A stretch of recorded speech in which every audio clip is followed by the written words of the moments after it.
आपको शादी मंजूर है? हाँ, हमको शादी मंजूर है। कोई दिक्कत उक्कत नहीं ना है? कोई दिक्कत नहीं है। ये बात आप दबाव में नहीं ना बोल रहे हैं? नहीं नहीं, कोई दबाव नहीं। लेकिन ये साला कर क्या रहा डेट उतरवा ले शादी के। उतरवा लीजिए, ठीक है। पर मेरा एक शर्त है। क्या? कहिए ना।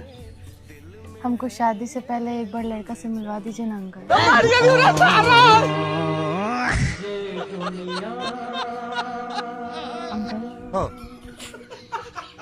अंकल काहे रो रहे हैं? क्या बोलूं मैं इस पे?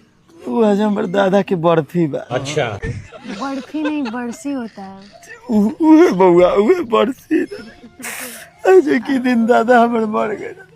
अच्छा कोई बात नहीं, हमको बस एक बार लड़का से बेवफाई का शिकवा करूं तो